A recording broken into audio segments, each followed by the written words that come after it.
Bonjour à tous, nous nous retrouvons aujourd'hui dans notre émission Savoir entreprendre avec une problématique qui va tourner autour de la retraite des artisans. Alors nous recevons aujourd'hui Monsieur Doué. Alors ma première question c'est quelle est la retraite de l'artisan demain? Que devient cette retraite artisan? Alors, l'artisan aujourd'hui, il a droit à une retraite comme tout travailleur. Pour cela, il cotise auprès d'un organisme qui s'appelle le RSI et qui lui donnera une retraite qui sera équivalente à environ 60% de son revenu professionnel moyen d'activité.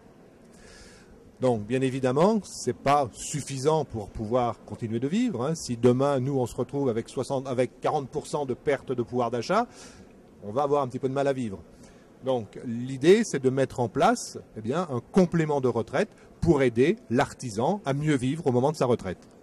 Alors justement, par rapport à ces retraites complémentaires, quelles solutions peuvent exister aujourd'hui pour ces artisans?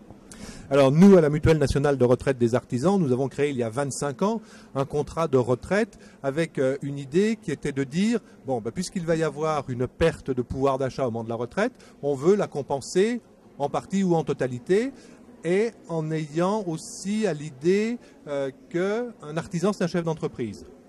Un chef d'entreprise, il a des responsabilités.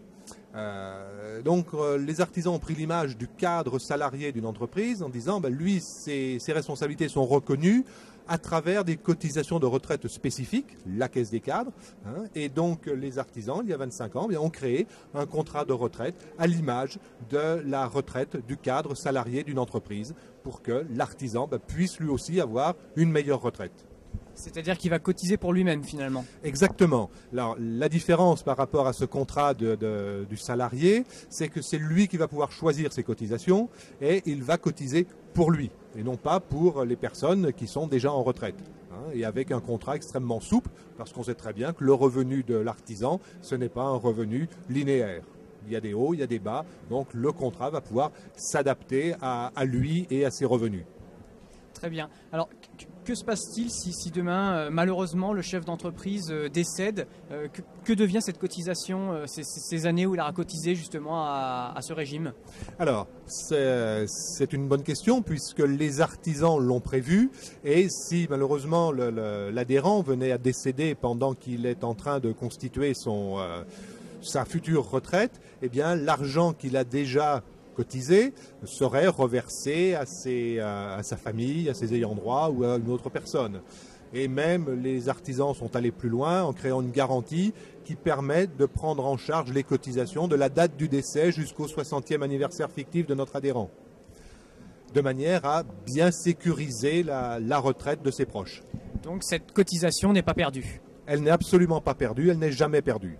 Alors si demain justement cet artisan malheureusement se rend compte que l'activité ne marche pas, que son entreprise ne se porte pas bien et qu'il la ferme, oui. Il va derrière certainement, en tout cas on l'espère pour lui, retrouver un emploi salarié. Qu'est-ce qui va se passer par rapport à cette cotisation?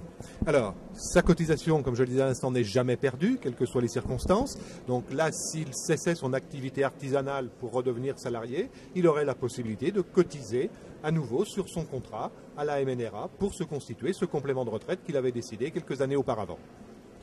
Je vous remercie beaucoup de votre intervention. Merci à tous de nous avoir écoutés dans notre émission Savoir entreprendre et je vous dis à bientôt. Au revoir.